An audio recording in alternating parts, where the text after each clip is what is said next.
झारखंड का कितना बड़ा दुर्भाग्य है झारखंड के लिए। अभी झारखंड में 2016 टेट होने के बाद एक बार भी टेट नहीं हुई और ना ही एक बार शिक्षकों की नियुक्ति हुई।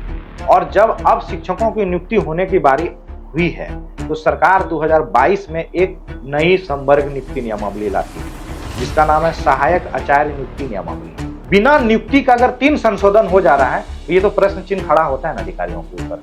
सरकार क्यों नहीं इस अधिकारियों को बुला के पूछ रही है कि कैसे नियमावली बनाई जाए? सरकार मुख्यमंत्री चलाते हैं, नेता चलाते हैं, मंत्री चलाते हैं, विधायक चलाते हैं या अधिकारी चलाते हैं? हमको तो ऐसा प्रतीत हो रहा है कि अधिकारी ही चला रहे हैं सरकार। लाल फीताशाही है स्टेट के अंदर। निश्चित तौर पे एकदम देखा, यही तो हर एक मामले में तो ये देखा जा रहा है। लेकिन अभी भी तो मसला ये है कि सरकार, क्योंकि ये सिंगल बेंच का फैसला है, सरकार डबल बेंच जा सकती है, सरकार सुप्रीम कोर्ट जा सकती है, क्योंकि बाकी सारे केसेस में पंचायत सचिव वाला मसला सुप्रीम कोर्ट तक गया। तो क्या एक डर है कि सरकार शायद डबल बेंच जाएगी? निश्चित तौर पे ये कहीं ना कहीं हम लोगों को ये डर सता जरूर रहा है, क्योंकि जो चीजें पूर्व से देखते आ रहे हैं हम लोग, उन चीजों को देखने के बाद यही महसूस होता है सरकार से हम तो यही निवेदन करेंगे और रिक्वेस्ट भी करेंगे, आग्रह करेंगे हर तरह से कि किसी भी प्रकार से सरकार इस मसले को और ना उलझाए। इसके वजह से काफी ऐसे ग्रामीण क्षेत्र के ऐसे बच्चे हैं जो निश्चित तौर पे केवल और केवल ग्रामीण स्कूलों पे डिपेंड हैं और उन बच्चों का हक और अधिकार भी छीना जा रहा है। और किसी भी प्रकार से सरकार को अगर हम लोग ज्ञापन के माध्यम से सारी चीजों को अवगत कराने के बावजूद भी सरकार कोई ठोस निर्णय नहीं ले रही है, केवल कह रही है सरकार कि हम नियुक्ति करने जा रहे हैं, नियुक्ति करने जा रहे हैं। ये सुनते सुनते हम लोगों का 4 वर्ष बीत गया। रघुवर सरकार से लेके हेमंत सरकार तक का सफर भी हम लोगों ने तय करने का काम किया। कोई भी सरकार हम लोगों के बारे में स्पष्ट नजर नहीं आ रही।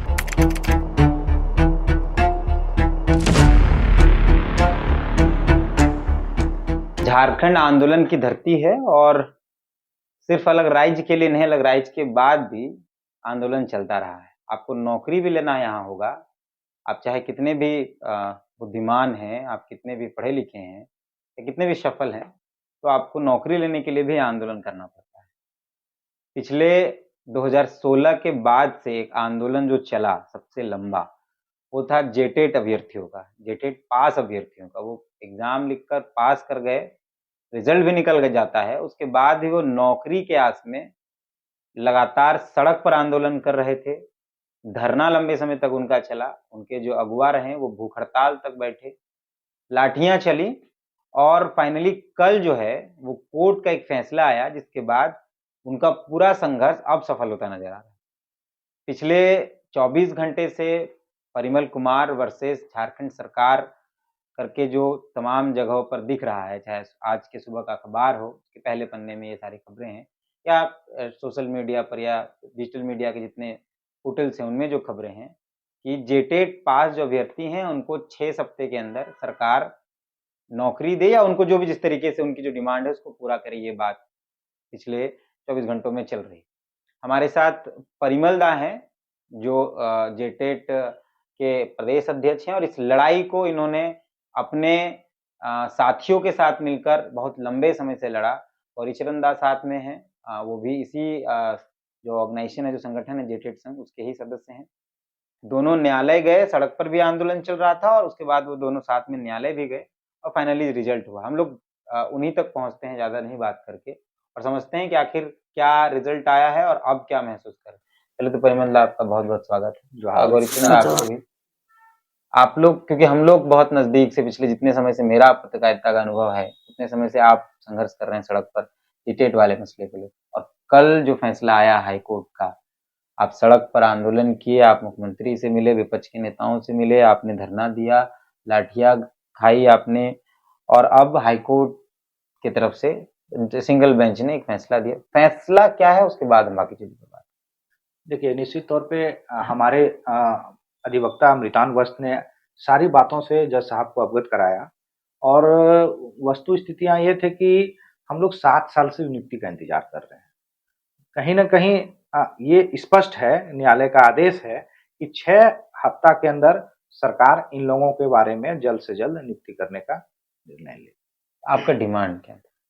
डिमांड भी यही है कि हम लोग 2012 शिक्षक नियुक्ति नियमावली के तहत हम लोग चाहते हैं कि हम लोगों की काउंसलिंग प्रक्रिया के द्वारा हम लोगों की नियुक्ति हो, लेकिन उसके परे 2016 के बाद लगातार हम लोग आंदोलनरत हैं। लगातार आप लोगों ने देखा कि हम किस तरह से रोड से लेके न्यायालय तक का सफर को हम तय करने का काम किए।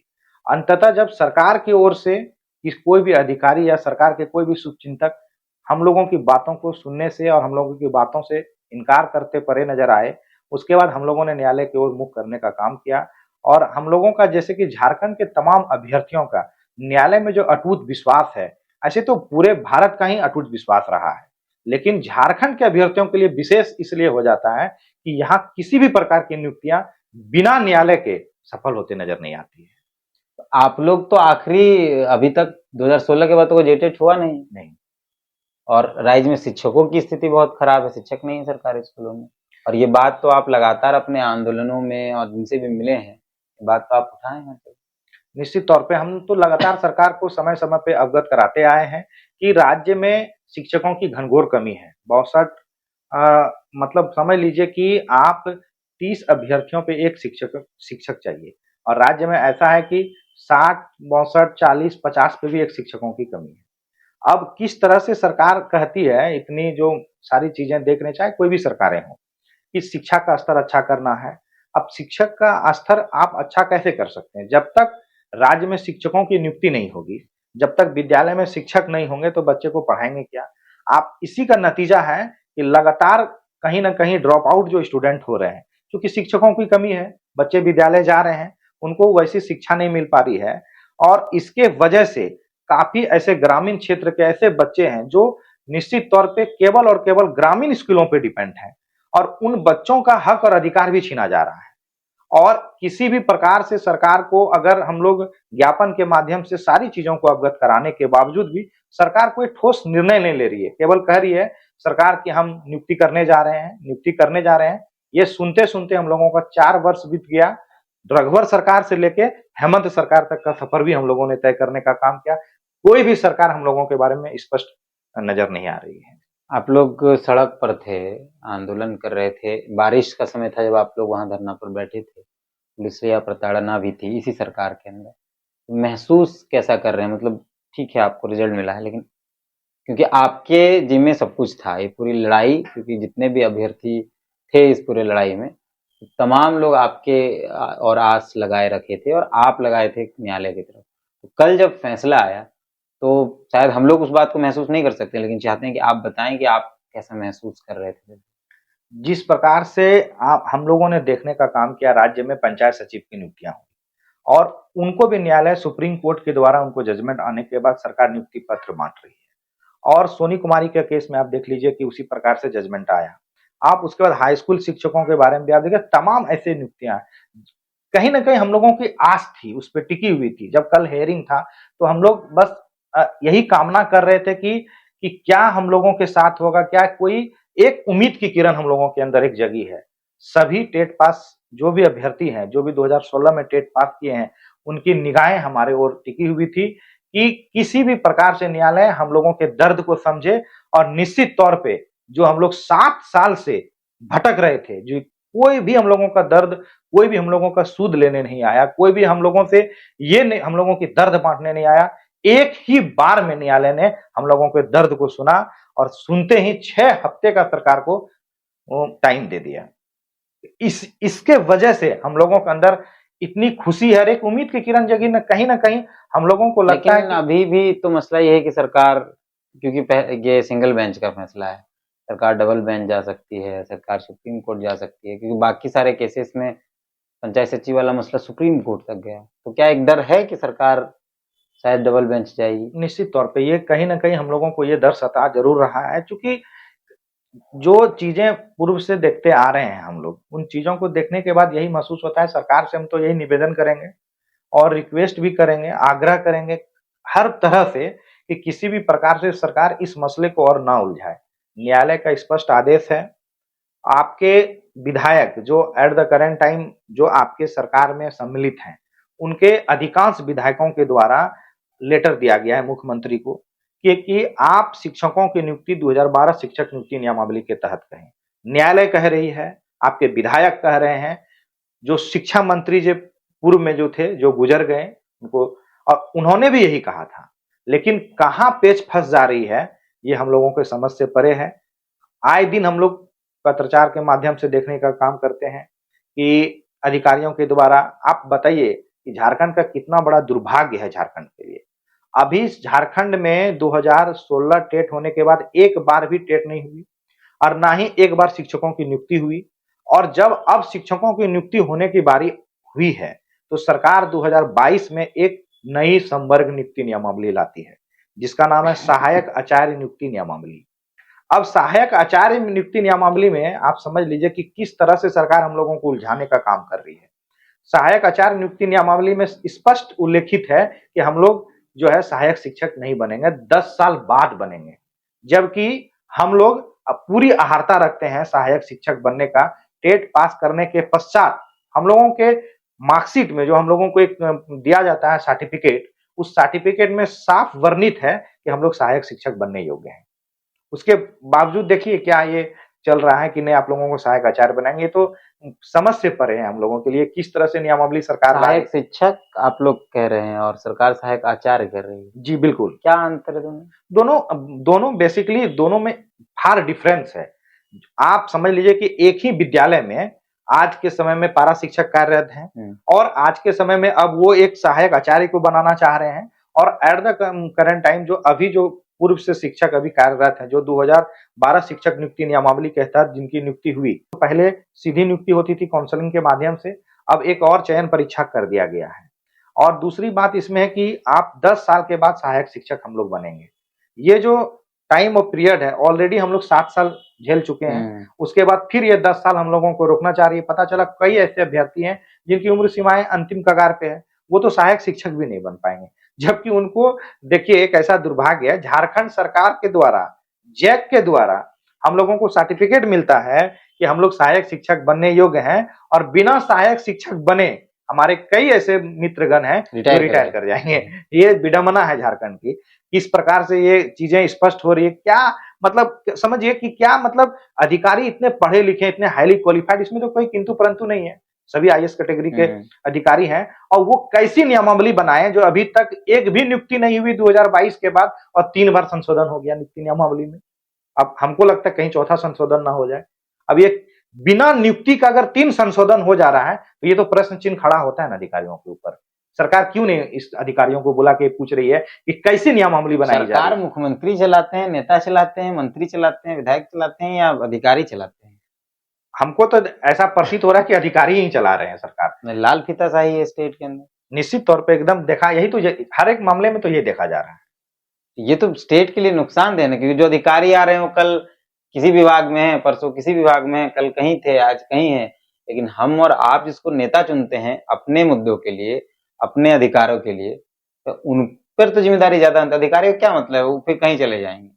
निश्चित तौर पे अधिकारियों को यही तो समझने की हम लोगों को जरूरत है। यहाँ के अवाम इस बात को समझ चुकी है कि राज्य सरकार किसी भी प्रकार से अभ्यर्थियों के हित में अगर काम करना चाहती है तो आप एक सिंगल नियुक्ति तुमको बता दीजिए जिसमें सरकार ने नियमावली बनाई और नियमावली बनाने के बाद एग्जाम हुआ, एग्जाम होने के बाद नियुक्तियां हो गई सफल तरीके से। जितनी भी नियुक्तियां हो रही है अभी वर्तमान स्थिति में, वो सारी नियुक्तियां कहीं ना कहीं पूर्वोत्तर की सरकार में ली गई है। पहले की सरकारें ने नियुक्तियां ली, एग्जाम लिए, उसके बाद खाली नियुक्ति पत्र बांटना था, उसके बाद हाईकोर्ट जाके, सुप्रीम कोर्ट जाके लोगों को नियुक्ति मिल रही है। अगर सरकार का मंशा स्पष्ट है तो हमको लगता है राज्य में सबसे बड़ी बहाली है ये। और पूरे राज्य में अधिकांश लोगों को शिक्षकों की नियुक्ति का इंतजार रहता है। तमाम आम जनमानस में भी इसकी कहीं ना कहीं चीजें को इफेक्ट डालती है। आप देखिए अगर किसी के बच्चे पढ़ते हैं तो उसके घर में भी इफेक्ट पहुंच रहा है, हम लोगों के माता पिता में भी इफेक्ट पहुंच रहा है। और उसके साथ साथ समाज का जो निर्माण होता है शिक्षकों के आने के बाद, विद्यालय में अगर आपकी अच्छी शिक्षा है, झारखंड का अगर लिटरेसी रेट हम लोगों का बढ़ता है तो कहीं ना कहीं आम आवाम के बीच में भी वो एक मैसेज जाने का काम करता है शिक्षकों के द्वारा।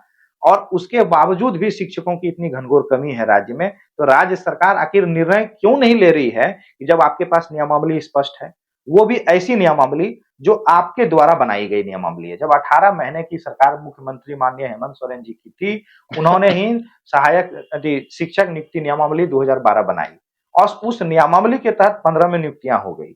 और हम लोग आज तक इंतजार कर रहे हैं और उस उन्हीं का बनाया हुआ नियमावली को पुनः वो संशोधन कर रहे हैं या गलत ठहराने का काम कर रहे हैं।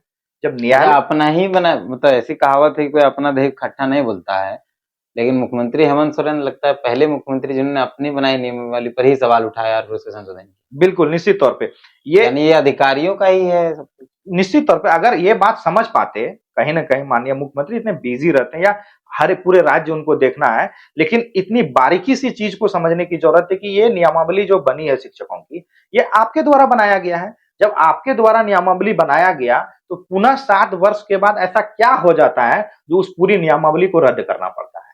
ऐसा क्या कारण है सरकार को? अगर सरकार बोलती है कि हमको बहुत अधिक बहाली करना है, पिछली जो सरकार थी, रघुवर दास की सरकार थी, उन्होंने उस हेमंत सोरेन द्वारा बनाई नियमावली को रद्द नहीं किया, नहीं किया, बहाली उसी पे की। बहाली उसी पे की। अच्छा, नई सरकार ने अपने ही नियमावली को रद्द कर दिया। अपनी नई सरकार ने अपनी ही नियमावली को रद्द करने की बात कर दी। तो मजाक ही है सिस्टम। ये तो समझ से परे है कि मतलब कि आप सौभाग्य था झारखंड के लिए ये आपके द्वारा बनाई गई नियमावली पे रघुवर दास की सरकार होती है और 20,000 से प्लस अधिक शिक्षकों की नियुक्ति होती है और उसके बाद उसी नियमावली के तहत हमारी भी परीक्षा ली जाती है और उसके बाद हमारी नियुक्ति का वर्ष जब समय आता है तो नियुक्ति वर्ष भी हवा में चले गई और हम लोगों की नौकरियां भी हवा में चले गई। कम से कम अब भी जगह सरकार, न्यायालय के आदेश आने के उपरांत भी सरकार अगर निर्णय लेती है तो कहीं न कहीं अभ्यर्थियों के बीच में और आम जनमानस में एक संदेश पहुंचेगा कि शिक्षकों के लिए जो विद्यालय में जो घनघोर शिक्षकों की कमी है और वैसे छात्र जो ग्रामीण पूर्व में इलाके में रहते हैं जिनको शिक्षा के अधिक बहुत अधिक जरूरत है, उनको कम से कम हम लोगों के माध्यम से शिक्षा मिल पाएगा और झारखंड को हम लोग एक प्रगति के राह पे। नाक की लड़ाई अगर सरकार नहीं लेती है इसको तो शायद डबल बेंच या सुप्रीम कोर्ट नहीं जाना चाहिए, लेकिन यहाँ लगता है कि नाक की लड़ाई जितना हम लोग देखे हैं, चाहे पंचायत सचिव वाला मामला हो चाहे और जो भी तो मामला सुप्रीम कोर्ट तक गया। उसमें जैसे सुप्रीम कोर्ट का डिसीजन आया, पंचायत सचिव में करोड़ों रुपए खर्च करके फिर उनको नियुक्ति पत्र दिया गया। शिक्षक वाला जो था वो भी सुप्रीम कोर्ट से डिसीजन आया, उसमें भी दिया। अगर सरकार, चलिए एक बार मान लेते हैं कि मुख्यमंत्री नहीं गए डबल बेंच, तो आपकी भी नियुक्ति ऐसे ही तामझाम से होगी। प्रतीत तो ऐसा ही कुछ हो रहा है हम लोगों को, लेकिन अभी भी सरकार के पास हम लोग मतलब उनकी जय जयकार करने के लिए अभी भी हम लोग तैयार हैं। अगर सरकार बिना किसी लफड़े में जाए, बिना डबल बेंच जाए, हम लोगों की अगर नियुक्ति कर देती है तो हम लोग सभी लाखों छात्र जो इससे प्रभावित हो रहे हैं और झारखंड के सभी अवाम उनकी जय जयकार करेगी। भाई पिछले बार जब सरकार रघुवर दास की थी तो आप लोग तो मिले भी थे मुख्यमंत्री से और उन्होंने कहा था कि भाई सरकार बनाओ नौकरी पाओ वाला नारा था। बिल्कुल, आपकी तस्वीरें हैं, आप लोग साथ में दिखे। बिल्कुल निश्चित तौर पे, लेकिन पूरा 3.5 साल आंदोलन ही करते रहे आप। झारखंड के लिए दुर्भाग्य, अगर शिक्षकों को रोड पे आना पड़ेगा तो हमारा शिक्षा व्यवस्था पे एकदम प्रश्न चिन्ह खड़ा होता है कि अगर शिक्षक रोड पे उतर रहे हैं, शिक्षक आंदोलन कर रहे हैं, वो भी अपने हक अधिकार के लिए, तो क्या मैसेज पहुंचेगा राज्य में? माननीय मुख्यमंत्री जी क्यों नहीं इन चीजों को अपने से देख रहे हैं और संज्ञान में ले रहे हैं कि इतनी बड़ी मसला है ये, राज्य में इतनी बड़ी शिक्षकों की नियुक्ति होनी है। आप बोल रहे हैं एक तरफ से कि नहीं, हम लोगों के पास उतनी आर्थिक स्थितियां नहीं है, हम लोग अधिक से अधिक शिक्षकों की नियुक्ति करेंगे। आपके पास इतनी स्थितियां हैं कि आप गाड़ी बदल लें, आपके पास इतनी स्थितियां हैं कि आप स्कॉर्पियो बांट रहे हैं, आपके पास इतनी स्थितियां हैं 75 करोड़ का मंत्रियों का बंगला बन जा रहा है, इतना है कि फॉर्च्यूनर सबको मिल जा रहा है। तो ये सारी चीजों को देखते हुए कैसे राज्य के लड़के इस बात को विश्वास कर पाएंगे कि सरकार के बजट में किसी प्रकार का कोई त्रुटि है या हमारे झारखंड राज्य जो है उसमें पैसों की कमी है? कैसे समझे? किस एंगल से हम लोग को ये लगेगा कि आप अधिक से अधिक बहाली करना चाहते हैं? आप देख लीजिए बगल के राज्य में, आप देख लीजिए बिहार में लाखों शिक्षकों की नियुक्ति हो रही है और उनका ग्रेड पे देख लीजिए क्या है। आप देख लीजिए कि उसमें कहीं कोई किसी प्रकार की कमी नहीं की गई है। वहां भी तो लाखों लाख स्टूडेंट को शिक्षक बनाने जा रही है सरकार। लेकिन क्या क्या मतलब एजेंडा है? क्या इन लोगों का गठजोड़ है? हमको तो ये समझ से मेरे लिए परे है कि आखिर सरकार चाहती क्या है? क्यों नहीं माननीय मुख्यमंत्री जी अपने से संज्ञान लेते हैं, अपने से अधिकार? अभी कुछ दिन पहले आप देखिए पेपर में दिया कि शिक्षक वाले मसले पे तेजी लाए, एकदम तेजी लाने का आदेश दिया गया अधिकारियों को। यही तेजी लाएं, क्या तेजी लाएं? यही तेजी लाएं कि सब लड़का लोग न्यायालय चले जाएं, यही तेजी लाएं कि हम लोग रोड पे आ जाएं? क्या करें? हम लोगों को अगर शिक्षक बनने की पूरी आहारता हम लोग रखते हैं, उसके बावजूद भी अगर हम लोगों को शिक्षक नहीं बनाया जाएगा तो मुख्यमंत्री जी का बहुत सारा योजना चल रहा है यहाँ पे, जान ही रहे हैं। बकरी पालने का योजना है, हम्म। यहाँ पे गाड़ी चलाने का योजना है, उसी योजना का अगर वो हम लोगों को चाहते हैं उसमें भी डिले चल रहा है। उसमें भी पता नहीं, हम लोग नंबर लगाएंगे तो हम लोगों का 22 नंबर जो लोग एक 22 में सरकार आपके द्वार में भरे हैं लोन, उनको 23 में मिल रहा है। जो 23 में भरे हैं उनको कब मिलेगा पता नहीं। इस राज्य के अंदर आपके आंदोलन के दौरान ही 5 विधानसभा चुनाव हुए हैं, 5 विधायक बन गए, उसमें से 1 मंत्री बन गए और एक अब 6वां विधानसभा चुनाव है, उसमें भी 1 मंत्री बन गई। नेताओं को मंत्री बनने के लिए कोई अर्हता की आवश्यकता नहीं है, वो बिना चुनाव के भी बन जाते हैं। उसके बाद देखेंगे चुनाव होगा नहीं। लेकिन शिक्षकों के लिए तमाम अर्हता शिक्षक पूरा कर रहा है, उसके बावजूद भी उन शिक्षकों को नौकरी नहीं मिली। ये इस राज्य की विडंबना है। गौरीचरण दा के पास आते हैं, कैसा महसूस कर रहे हैं कल के हाई कोर्ट के डिसीजन के बाद? इसमें हम लोग को अदालत पर पूरी भरोसा है कि हम लोग का नियुक्ति 2012 के तहत होगी। 2012 के तहत ही हम लोग का सारा काम प्रक्रिया चालू किया गया है, तो इसमें सरकार को करना ही पड़ेगा। अगर सरकार डबल बेंच गई तो है मजबूत? हाँ, उसमें भी हम लोग मजबूत हैं, उसमें भी अहर्ता पूरी करते हैं, उसमें भी हम लोग कानूनी कार्रवाई से हम लोग अदालत पर भरोसा रखते हैं, नौकरी लेके रहेंगे। नहीं मिलता क्या? सरकार अगर गई हाई कोर्ट डबल बेंच पे गई तो हैं तैयार आप लोग? बिल्कुल कंडेम करेंगे इसमें, तो क्योंकि हम लोगों के पास ऑप्शन नहीं है कुछ भी। अब कितने अभ्यर्थी हैं टोटल, और अभी कितने 8-7 साल की लड़ाई में कितने लोग, मतलब लगभग 52,000 अभ्यर्थी 2016 में पास किए, और इस फैसले से कहीं ना कहीं 52,000 और लाखों ऐसे अभ्यर्थी हैं जिन पे इस पर इम्पैक्ट पहुंचे। कितने लोगों का तो उम्र खत्म हो गया होगा उस हाँ, समय जब आप लोग आंदोलन कर रहे थे, तब भी आप लोग इस बात की मेरा उम्र खत्म हो जाएगा, मेरा उम्र खत्म हो जाएगा। निश्चित तौर पे बहुत सारे ऐसे अभ्यर्थी हैं जिनकी उम्र समाप्त हो चुकी है और कुछ लोगों की कगार पे है। और कुछ लोग तो कहीं और ज्वाइन भी कर लिए होंगे, प्राइवेटे में सही, या कहीं और ही किसी और विभाग में चले गए होंगे। जी जी बिल्कुल, बहुत सारे ऐसे हैं जो कहीं ना कहीं किसी तरह प्राइवेट में काम कर रहे हैं, या कोई अदर राज्य में जा चले गए हैं, या किसी तरह से अपना भरण पोषण कर रहे हैं, या कोई और नौकरी में चले गए हैं। परिवार पर भी तो आपके परिवार में क्या है माहौल इस पूरे फैसले के बाद? पूरे मतलब परिवार में एक थोड़ी सी उम्मीद की किरण जगी है कि जो चीजें 7 साल से मेरा बच्चा रोड पे लड़ रहा है, हर जगह लड़ रहा है, गार्जियन से ही पैसा लेके हम लोग कहीं ना कहीं न्यायालय के दरवाजे पे जा रहे हैं। हम लोगों को कोई व्यक्तिगत तो कोई काम है नहीं, हम लोगों को तो पढ़ना और पढ़ाने वाली काम है। अब सवाल ये उठता है कि गार्जियन को भी ये लग रहा है कि कहीं सरकार फिर से ना कुछ ऐसा चीजें ले आए जिसके वजह से हम लोगों को पुनः फिर न्यायालय के ओर मुख करना पड़े। लाखों रुपए तो खर्च हुए हैं इस पूरे ये में। निश्चित तौर पे सभी अभ्यर्थियों का उसमें तो खर्च हुआ ही है। इसमें तो वकील का फीस है, आना जाना है, बार बार लड़ना है, कागज पत्तर है, तो लेकिन अब लग रहा है कि कुछ होगा बेहतर। तो निश्चित तौर पे कुछ तो आस जरूर, उम्मीद की किरण जगी है हम लोगों के अंदर। सरकार से क्या निवेदन करेंगे कि नहीं जाए डबल बेंच? सरकार से यही निवेदन करेंगे हाथ जोड़ के आपके चैनल के माध्यम से, और मुझे पूरा भरोसा है कि सरकार के सभी आला अधिकारी और तमाम लोग आपके चैनल को जरूर देखते हैं, सुनते हैं, जो कि जमीनी बातें को आप रखने का हमेशा काम करते हैं। हम आपके चैनल के माध्यम से सरकार से यही निवेदन करेंगे कि सरकार किसी भी प्रकार से इसको दूसरे ओर ना ले जाते हुए अपनी बनाई हुई नियमावली के तहत क्रेडिट ले सरकार, और हम लोगों की नियुक्ति 2012 शिक्षक नियुक्ति नियमावली के तहत जल्द से जल्द करें।